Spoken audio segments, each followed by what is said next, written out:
يمكر بك الذين كفروا ليثبتوك أو يقتلوك أو يخرجوك ويمكرون ويمكر الله والله خير الماكرين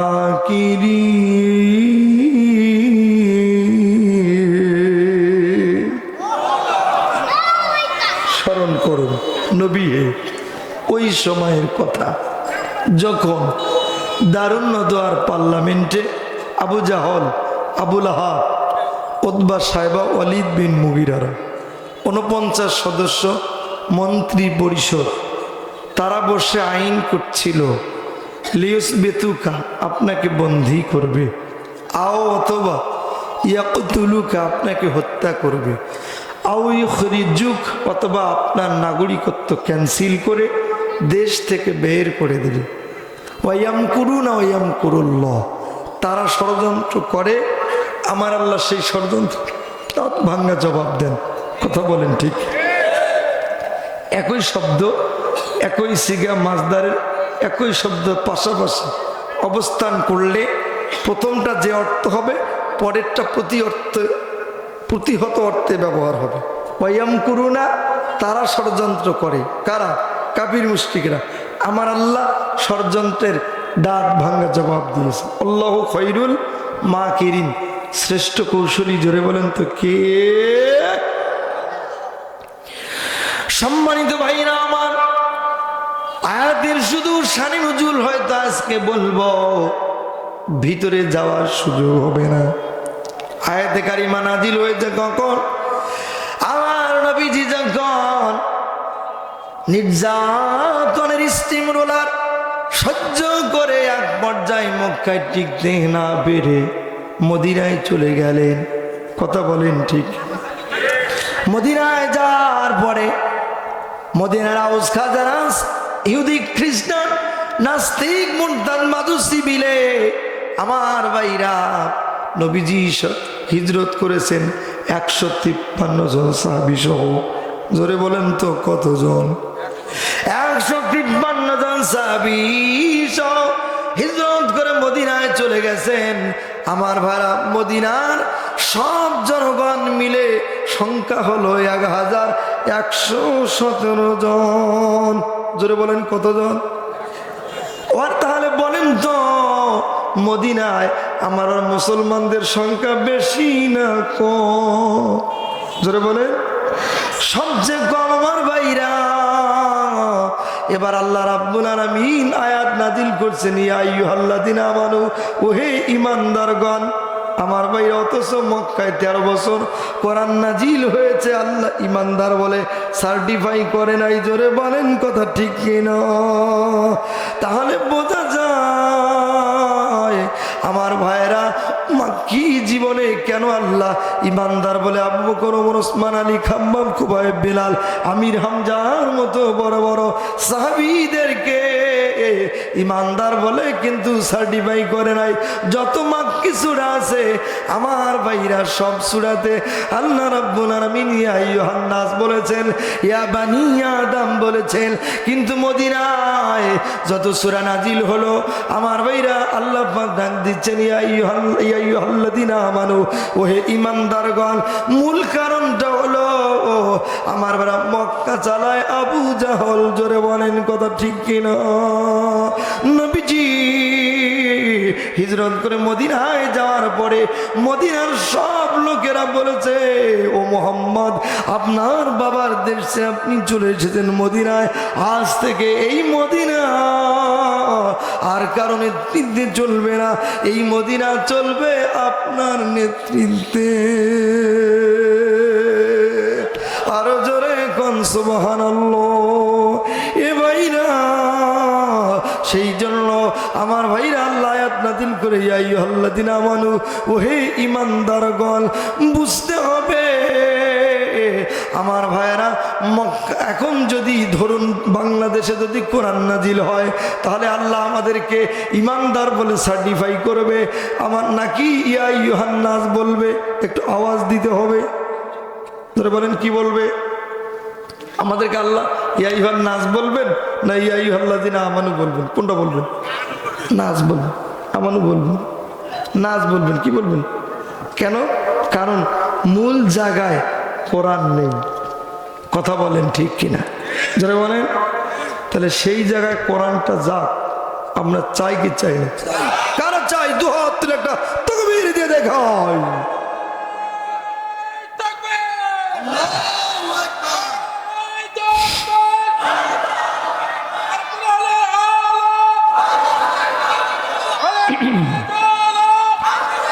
adjusting করতে হবে, adjust. Sound সুন্দর আছে, গলার সাথে অ্যাডজাস্ট করতে হবে, দিয়ে রেখে দিতে হবে। সম্মানিত ভাইয়ারাম, তাহলে বোঝা যায় টঙ্গীর ময়দানে যত লক্ষ কোটি লোক উপস্থিত হোক না কেন, আমার ভাইয়েরা, চরমনাইয়ের মাহফিলে যত লক্ষ মানুষ যাক না কেন, শর্ষিনার মাঠে যত লক্ষ কোটি মানুষ যাক না কেন, এই মুহূর্তে বাংলাদেশে আমার ভাইয়েরা আমাদেরকে আল্লাহ ইমানদার বলে সার্টিফাই করবে না। এটার থেকে বোঝা যায়, জোরে বলেন কথা ঠিক কিনা?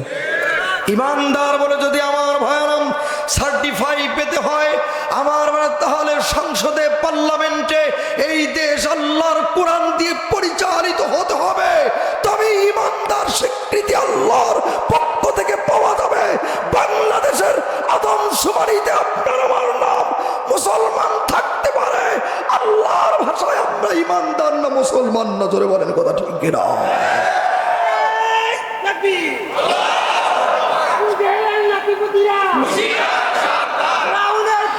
সম্মানিত ভাইরা আমার, গভীর মনোযোগ দিয়ে কথাগুলো শুনবেন। পৃথিবীর সূচনা লগ্নের দিকে তাকান, তাহলে দেখবেন একটি দল হলো আমার ভাইরা আল্লাহর নবী আদম আলাইহিস সালামের পক্ষে, আর একটি দল হলো শয়তানের পক্ষে। কথা বলেন ঠিক কিনা? একটি দল হলো আমার ভাইরা আল্লাহর পয়গম্বর হযরত ইব্রাহিম আলাইহিস সালামের পক্ষে, আর একটি দল হলো আমার ভাইরা নমরুদের পক্ষে। একটি দল হলো আল্লাহর নবী মুসা আলাইহিস সালামের পক্ষে, আর একটি দল হলো ফিরআউনের পক্ষে। একটি দল হলো এ ভাইরা আবু জাহিল্লার পক্ষে। একটি দল হলো মুহাম্মাদুর রাসূলুল্লাহ সাল্লাল্লাহু আলাইহি ওয়াসাল্লামের পক্ষে। আজও যদি গোটা পৃথিবীতে গভীর নিবিষ্টে তাকান, তাহলে দেখবেন একটি দল হলো এই মহাসত্যের পক্ষে, আর একটি দল হলো এই মহাসত্যের বিপক্ষে। ধরে বলেন কথা ঠিক কিনা? আমার বলা, তাহলে কি আমরা এই মহাসত্যের পক্ষে থাকবো? কারা কারা থাকতে চাই জীবন বাজি রেখে, জান আর মাল দিয়ে আল্লাহর বিধান, আল্লাহর আইন, আল্লাহর কোরআন সংসদে যাক, পার্লামেন্টে যাক। আগামী দিনে কারা কারা সেই কোরআনের সুশাসন দেখতে চান? আজকের মাহফিলে প্রমাণ করতে হবে। আপনাদের এই মাদ্রাসা ময়দানকে প্রকম্পিত করায় নারায়ে তাকবীর, আল্লাহু আকবারের ধ্বনিকে আর একবার বুলন্দ করতে হবে, আর সাজিমে পৌঁছাই দিতে হবে। কারা কারা যুবক রাজি আছো? লিল্লাহি তাকবীর।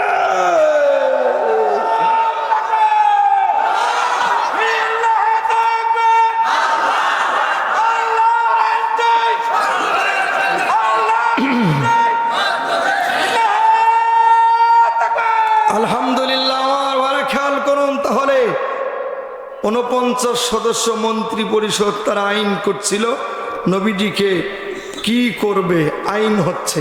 আমার ওরা ভালো করে শুনুন। তখন 14টা গোষ্ঠী ছিল, 14 দল, 14 দলের 14টা নেতা ছিল।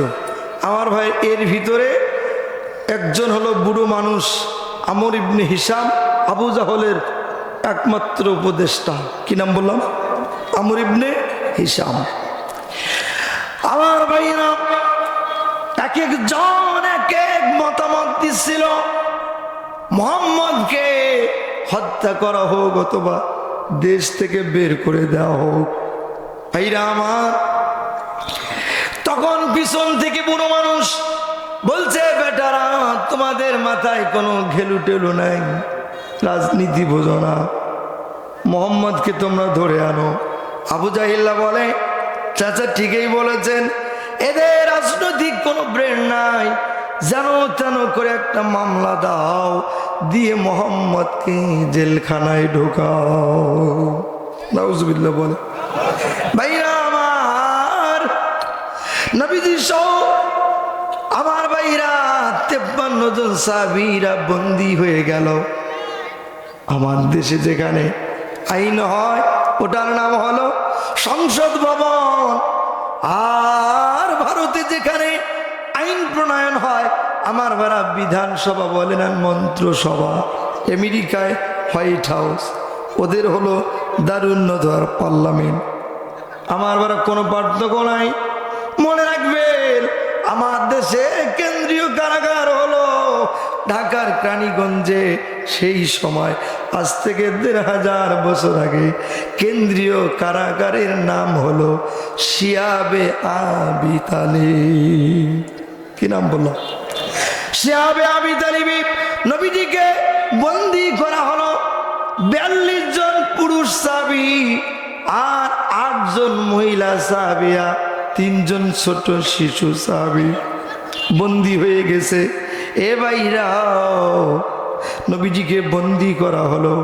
আবু জাহল আইন করলো, একের পর এক সংশোধনী আনলো তাদের সংবিধানে। আমরা দেখেছি আমাদের জাতীয় নেতৃবৃন্দকে বন্দী যেন তেন করে মামলা দিয়ে বন্দী করে একের পর এক সংবিধান সংশোধন করে আমার ভাইয়েরা জেল জুলুম এমনকি নির্যাতন ফাঁসির কাস্টে ঝুলিয়েছে। এগুলো নতুন কোনো ঘটনা নয়, ইতিহাস নয়। আমার ভারত 1500 বছর আগে আবু জাহিল্লার দেওয়া সুন্নত তারা বাস্তবায়ন করে গেছে। ভাইরা আমার, নবীজিকে বন্দী করে 3 বছরে 3টা আইন করেছে, 3 বার সংবিধান সংশোধন করেছে। করার পরে এ ভাইরা শেষ বছরে সব কথা কেটে দিলাম। শেষ বছরে আইন ছিল যারা নবীকে দেখার জন্য আসবে তারাই এখানে জেল গেটে অ্যারেস্ট হবে, বন্দী হবে। তাই করা হলো। 3য় বছরের আইন হলো, 1ম বছরের আইন হলো বন্দী করা হবে, 2য় বছরের আইন হলো তাদেরকে জেলখানায় ভরবে। 3য় বছরে আইন করেছে আর মোহাম্মদকে খানা পিনা দেওয়া যাবে না। আমার ভাইরা খানা পিনা সে বন্ধ করে দিয়েছে। একবার যায় জেলখানার ভিতরে আর কোনো খাবার নাই, কোনো পানি নাই। ভাইরা সিরাত ইবনে হিশাম পড়ে দেখবেন 57 পৃষ্ঠা থেকে 83 পৃষ্ঠা নবীজির জেল জীবন। আজকের আলোচনার বিষয় হলো ইমপ্রিজন লাইফ অফ রাসূল সাল্লাল্লাহু আলাইহি সাল্লাম। রাসূলুল্লাহর জেল জীবন কত কঠিন। 3 বছর 3 মাস 5 দিন জেল কেটে নবীজি যে বের হয়েছিলেন। আমার ভাইরা সেই কথাগুলো আজকে বলবো, ভালো করে শুনবেন। আমার খাবার শেষ হয়ে গেছে, পরন্ত বিকেলে শুধু চামড়া আছে।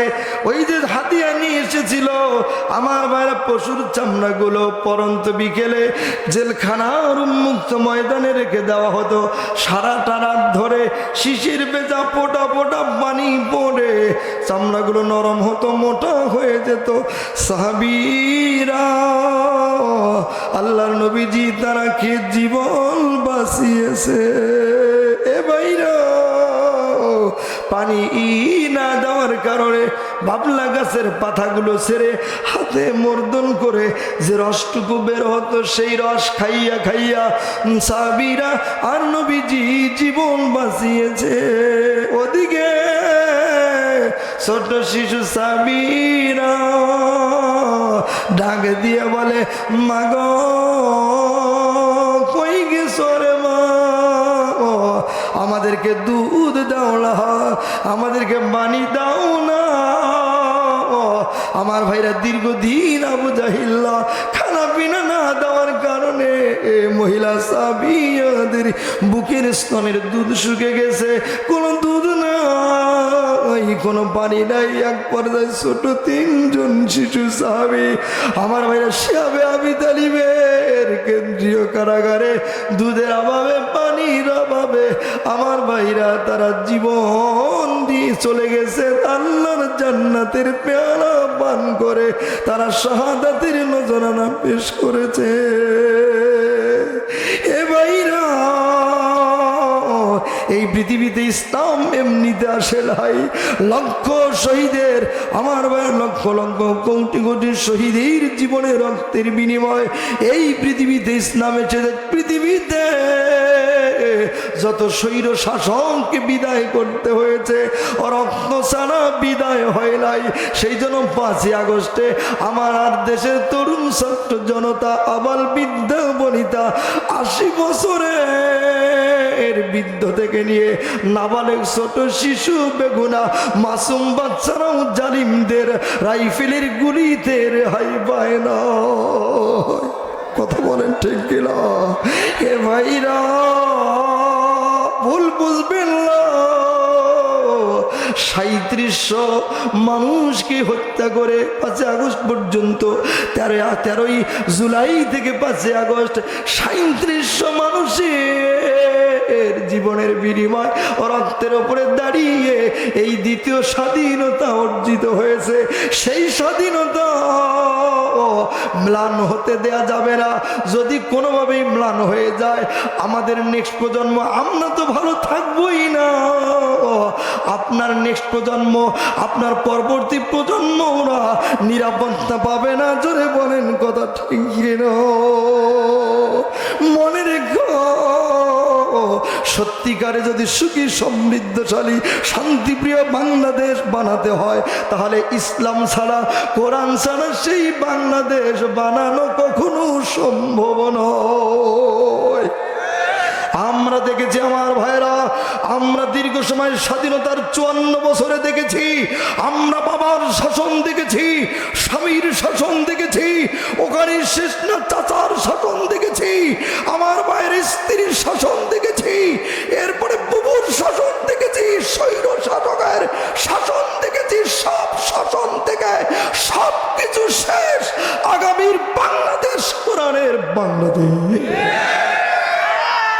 কথা বলে আমার ঘরে খেয়াল করুন। তাহলে তারা যতই নির্যাতনের স্টিম রোলার চালাক না কেন, আপনারা মনে করেছিলেন এই আমার ভাইরাই স্বৈর শাসক মনে হয় মরা ছাড়া যাবে না। আমার না, আমাদের ধারণাটা ছিল ভুল। আমরা ওয়াজ করেছি ফেরাউনের, স্বৈর শাসকের, আমার নমরুদের, ফেরাউন, সাদ্দাত, আমার ভাইরা কারণ হামানের, আমরাও বিশ্বাস করতে পারিনি। কিন্তু আল্লাহ পাক সব জবাব দিয়েছে, দেখিয়ে দিয়েছে। জোরে বলেন কথা ঠিক কিনা? সম্মানিত ভাইরা আমার, আল্লাহ রাব্বুল আমিন সূরা ইব্রাহিম 42 নম্বর আয়াতে সেই কথাটাও জানিয়েছে। আল্লাহ বলেন, ওয়ালা তাহসাবান্নাল্লাহ গাফিলান আম্মা ইয়ামালুল যালিমুন। তোমরা ধারণা করো না, ওয়ালা তাহসাবান্নাল্লাহ, আল্লাহর উপরে এই ধারণা করো না গাফিলান, যে আল্লাহ গাফিল হয়েছে, আল্লাহ অমনোযোগী হয়ে গেছেন। না, আল্লাহ বলছে আম্মা ইয়ামালু, তারা যে আমল করে, যে অ্যাক্টিভিটিস, কার্যকলাপ এই দেশে চালিয়েছে, করেছে, আল্লাহ বলছে এগুলো আমি আমার নখদর্পণে রেখে দিয়েছি।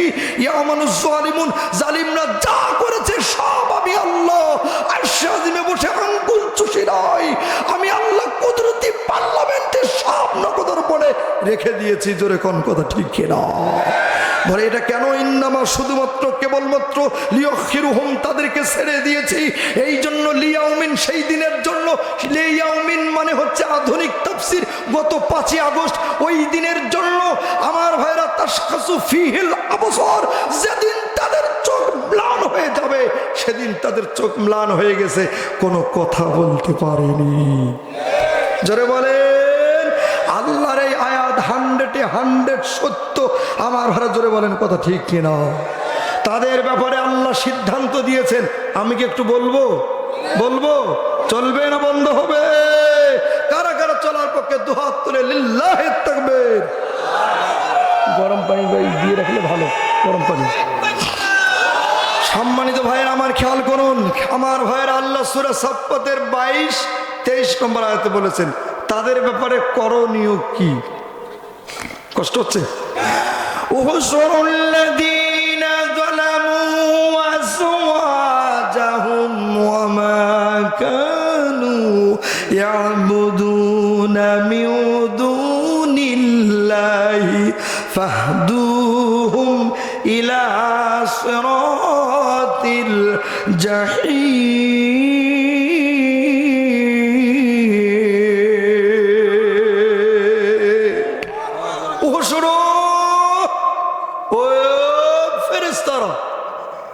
একত্র করো প্লিজ।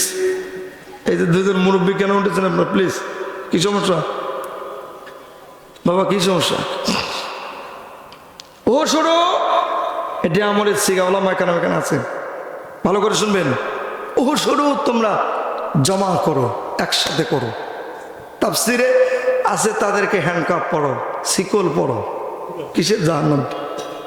তাহলে বোঝা যায় তাদেরকে যে ধরতে হবে, গ্রেপ্তার করতে হবে, হ্যান্ডকাপ পড়াইতে হবে। কথা বলেন। ওহ শোনুন, তোমরা জমা করো। কাদেরকে জমা করবা? হ্যান্ডকাপ বানাইবা, শিকল লাগাইবা। আল্লাযীনা যালামু, যারা জুলুম করেছে। কারা জুলুম করেছে বুঝতে পারতেছেন তো? আল্লাযীনা যালামু, যারা জুলুম করেছে, বাড়াবাড়ি করেছে, অন্যায় করেছে, তাদেরকে ধরো, তাদেরকে হ্যান্ডকাপ লাগাও। জোরে বলেন কথা ঠিক কিনা? আমার ভাইয়া, তো তোমাদের মায়া কান্না কেন? প্রতি বিপ্লব বলেন আর অন্তর্বর্তী সরকার বলেন, যারাই তোমরা উপদেষ্টার দায়িত্ব গ্রহণ করেছ বাংলাদেশে, মুসলমানদের এই দেশে, তোমাদেরকে কোরআনের মাহফিল থেকে বলতে চাই, দায়িত্ব পালন করতে পারলে করবা, নইলে জায়গা থেকে সরে যাবা। কথা বলেন কেন? তোমায় অথচ আমরা দেখেছি 17 বছরে কোমরে দড়ি লাগিয়েছে, আলেমদেরকে কুকুরের মতো টেনেছে, হ্যান্ডকাপ পরিয়েছে, ডান্ডা বেড়ি দিয়েছে। জোরে বলেন কথা ঠিক না? আর আন্তর্জাতিক ট্রাইব্যুনালে এখন ওরা ওঠে, কেউ হাসে আর কেউ মায়া কান্না করে। আল্লাহ বলে, এই অন্তর্বর্তী সরকারের বিচারক না, শুনে রে গো, না না না, আমি আল্লাহ আইন দিলাম। উহশুরুল্লাযীনা যালামু, যারা জুলুম করেছে, স্বৈর শাসকের যারা, তাদেরকে তোমরা ধরো, হ্যান্ডকাপ পরাও, ডান্ডা বেড়ি পরাও। এখানে কি শেষ? না না, আল্লাহ বলেছেন ওয়াজওয়াজাহুম, আমার ভাইরা, জাউজুনের জমা হলো আজওয়াজ। জাউজুন মানে স্ত্রী, আজওয়াজ মানে হচ্ছে আমার ভাইরা স্ত্রী, পুত্র, সন্তানাদি, ডানে বামে, উপরে নিচে। আমার ভাইরা 1 দল 2 দল 14 দল বিরোধী দল যারাই ওই সময় ছিল, তারা সবগুলোই হলো আজওয়াজের ভিতরে। এ ভাইরা, এটার ভালো বাংলা হলো দোসর। যারাই দোসর, জালিমদের সহযোগিতা করেছে, ওদেরকেও তোমরা একখানে করো। আল্লাহু আকবার বলেন। এখানে শেষ না, আমার আল্লাহ বলেছেন ওয়া মা কানু ইয়াবুদুনা মিন দুনিল্লাহ, আল্লাহকে বাদ দিয়ে ওরা যাদের দাসত্ব করত। আমার ভাইরা সংস্কৃতি শিক্ষানীতি পাল্টিয়েছিল, বানরের জাতি পড়াইছিল, বানর থেকে নাকি মানুষ এসেছে সেটা পড়িয়েছে। আমার ভাইরা ট্রান্সজেন্ডারের নামে মিথ্যা কল্প কাহিনী, শরীফ থেকে শরীফার গল্প শিখিয়েছে। এর দ্বারা যা পড়িয়েছে, আমাদের সংস্কৃতিকে আমার ভাইয়েরা চেঞ্জ করে দিয়ে তারা হলো তাদের একটা দাসত্বের যে সংস্কৃতি তৈরি করেছিল, আল্লাহর দাসত্ব বাদ দিয়া এই কাজগুলো যারা করেছে, আমার ভাইরা এর ভিতরে সবাই পড়ে গেছে 3 শ্রেণী। উহশুরুল্লাযীনা যালামু আযওয়াজাহুম ওয়া মা কানু ইয়াবুদুনা মিন দুনিল্লাহ, এই 3 শ্রেণীর সব লোককে তোমরা ধরো, তোমার ছেকল পরাও, তোমার হ্যান্ডকাপ পরাও। এরপরে কোথায়? তারপরে আল্লাহ বলছে এদের রিমান্ড দিতে হবে। ফাদুহুম, পিটাও। কথা তো আমার না, কথা কার? ধরে বলেন ফাদু, এরপরে একটা ওয়াও আছে, খেয়াল করুন। ফাদু, এরপরে একটা ওয়াও আছে, এটা জমাত শিখা। ফাহাদু হুম, ফাহাদু মানে পিটাও, হুম মানে তাদেরকে পিটাও। আল্লাহ ফেরেশতাদেরকে অর্ডার দিয়েছে, কাদেরকে? তার মানে এটার ভালো বাংলা করলে হয় রিম্যান্ড দাও, রিম্যান্ড। এটা ভালো বাংলা যদি আমি ভালো করে বুঝাইতে চাই, বাপদাদা মুরব্বী, কারণ আপনারা দেখেছেন বুড়ো বয়সে আমার হয় না, মানে আজ থেকে 50-60 বছর আগে এই যারা 36 মাসে ইটা ভাঙতো, একবার এদি, কথা বলেন ঠিক কিনা? এটাকে যে কি বলতো এটাকে কুর্সি, এই তো মিলে গেছে, এই কুর্সি। আপনারা কিন্তু এই কুর্সি দিয়া ইটা ভাঙতেন। আমি বাবার সাথে দেখছি, মইয়ে চড়ছি, বস্তা তুলে দিছে, আমি উঠছি, বাবা উঠছে, তারপরও ইটা ভাঙে না, কিন্তু কুর্সি দিয়ে বড় উঠে গেলে একবার এদি ভেঙ্গে চুরমা। জোরে বলেন কথা ঠিক কিনা? আল্লাহ ঠিক সেই কথাটাই বলছে, ফেরেশতারা দেখো তো এরা কারা। ফেরেশতারা বলবে, আল্লাহ এরা তো তারা দুনিয়ায় বাংলাদেশে জুলুম করেছে যারা কুর্সি নিয়ে খাড়া। এটা কি বাঁশের কুর্সি না, এটা হচ্ছে জাহান্নামের আগুনের কুর্সি নিয়ে খাড়া। ওদের হাড্ডি হুড্ডি গুঁড়া করে দে সারা, সবগুলোকে শোয়ায় দে বালিশ ছাড়া। তার মানে রিমান্ডে পিটাও, কবরে পিটাও, পিটা কোথায় দিবা? রিমান্ড শেষ হলে কোথায়? ফাদুহুম ইলা সিরাতিল জাহিম, এদেরকে জাহান্নামে নিয়ে যাইবে। জোরে কর নাউজুবিল্লাহ। কথা আমার না আল্লাহ। সম্মানিত ভাইরা আমার, আরেকটি আয়াত বলে আমার জায়গায় ফিরে যেতে চাই। সূরা আয়াত নম্বর 42 আমার আল্লাহ বলেন, ইন্নামাস সাবিলু আলাল্লাযিনা ইয়াজলিমুনান নাস, যারা জুলুম করেছে জনগণের উপরে, ওদের বিরুদ্ধে আমার আল্লাহ নিজেই মামলা দিবে। এ ভাইরা,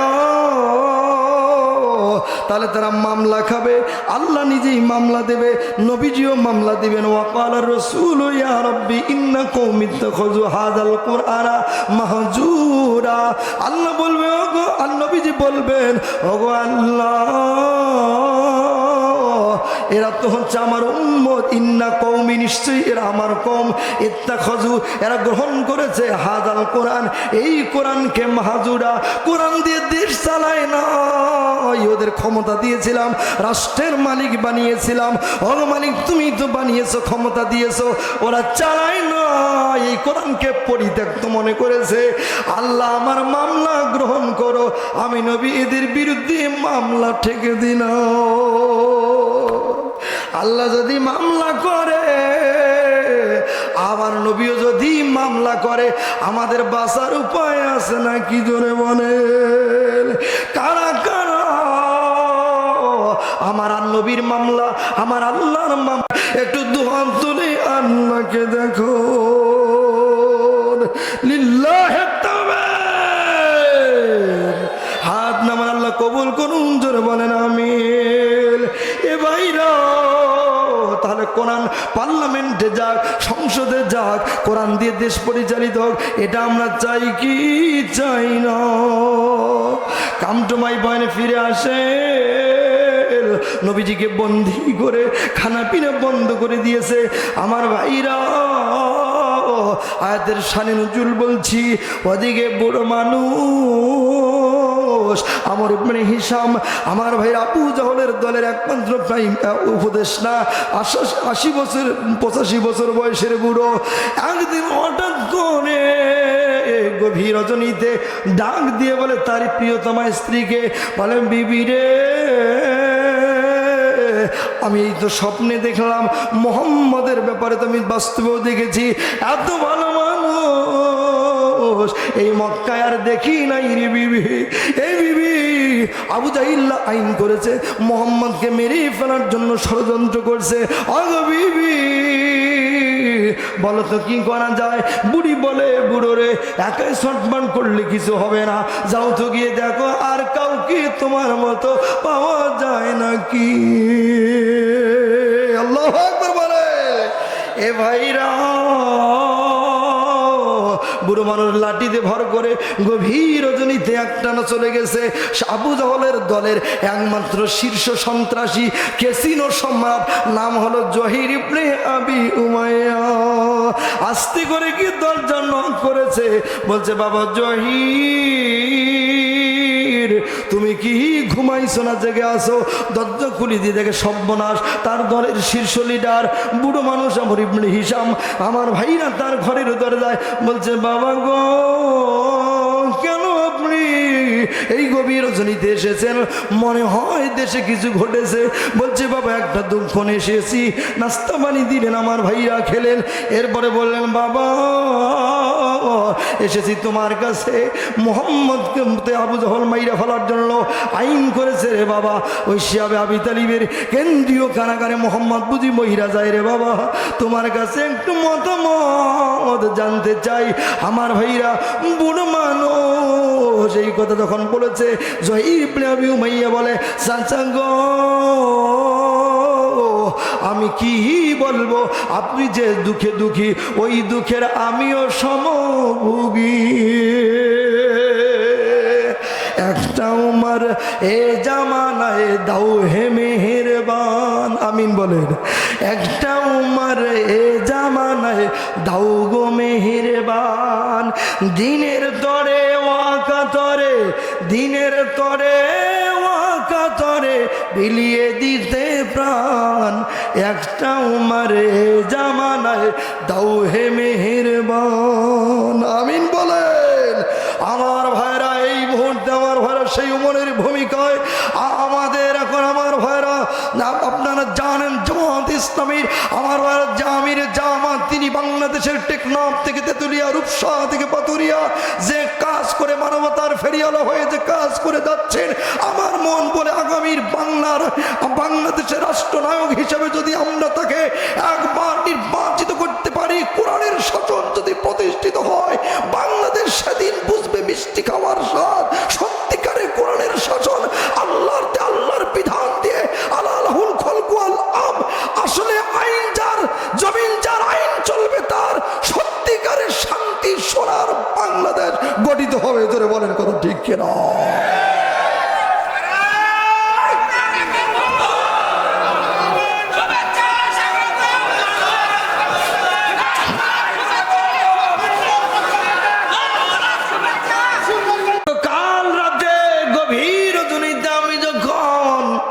আবু জাহলের রাষ্ট্রীয় দরবার থেকে বাড়িতে ফিরে এলাম, আমার মা আমাকে বলছে বাবারে হাতটা দিকে বাড়িয়ে দে। আমি বাড়িয়ে দিলাম, বলছে বাবা শোন আমি তো চোখ দুটো হারিয়ে ফেলেছি।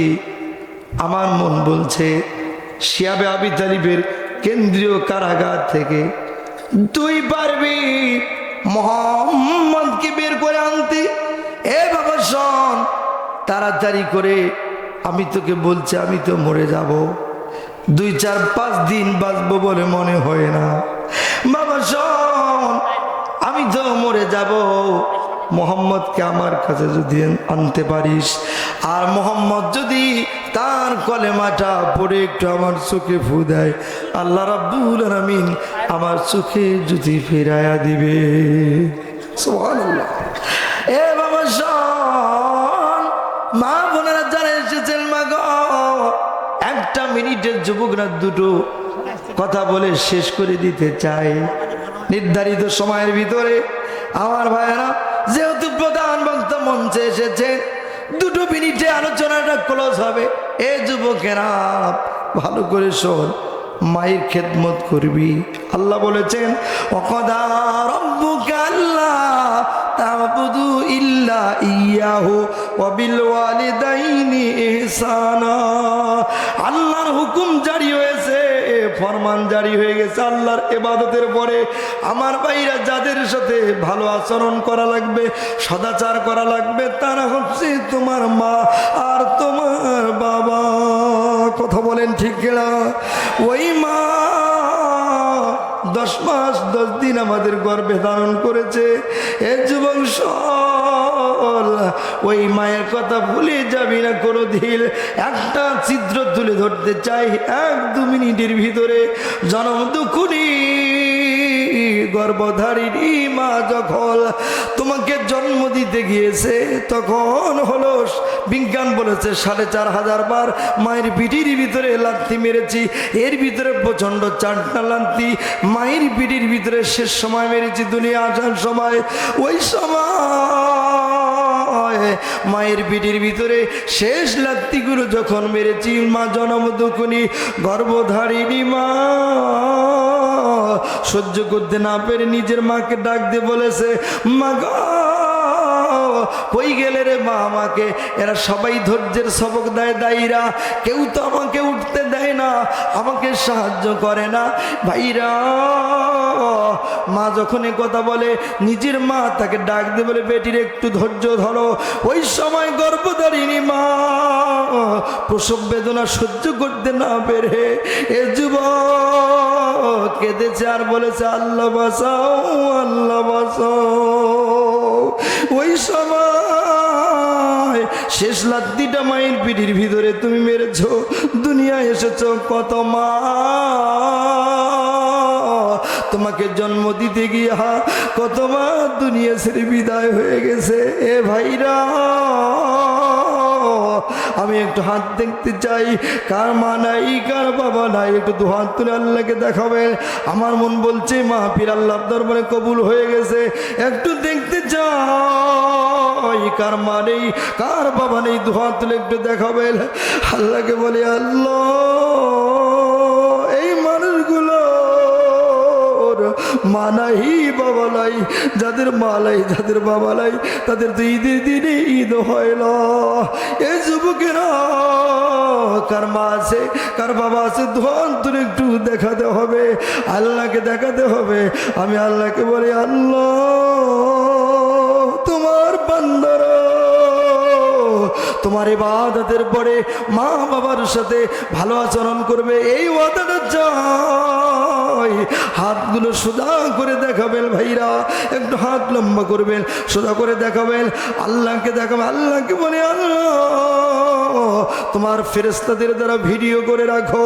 ও মালিক মা বাবার খেদমত করবে, এহসান করবে। আল্লাহ রাব্বুল আলামিন আমাদেরকে কবুল করো, জোরে বলেন আমিন। এ ভাইরা জীবনের বড় বড় বেকারত্বের অভিশাপ থেকে নিজেকে আমার ভাইরা নিজের এই অভিশাপ থেকে যদি নিজেকে বাঁচাতে চান তাহলে বাপরে খাওয়ান মাওরে খাওয়ান। আল্লাহ রাব্বুল আলামিন আমাদেরকে মা বাবার খেদমতের তৌফিক দিয়ে দেন, জোরে বলেন আমিন। হায়রে আমার মা, আমার জনম দুঃখী মা, আমার গর্ভধারিণী মা। মা ছিল মোর আধার ঘরে পূর্ণিমারি চাঁদ, মা সারা সে ঘরখানাতে নাই রে কোনো স্বাদ, আমার নাই রে কোনো স্বাদ। সেই মায়ের কথা পড়লে মনে, সেই মায়ের কথা পড়লে মনে ঘুম যে চোখে আসে না। হায়রে আমার মা, আমার জনম দুঃখী মা, আমার গর্ভধারিণী মা। লিল্লাহি তাকবীর। সকলের সুস্বাস্থ্য, দীর্ঘ হায়াত, মঙ্গলময় জীবন কামনা করে, উত্তরোত্তর উন্নতি কামনা করে আজকের আমার ভাইরা সূরা আনফালের শানে নুজুল আমরা মাঝখানে গিয়েছি, বাকি অংশ বাকি রেখে আগামী দিনে নেক্সট কোনো ময়দানে আল্লাহ তাআলা যদি আমাদেরকে দেখা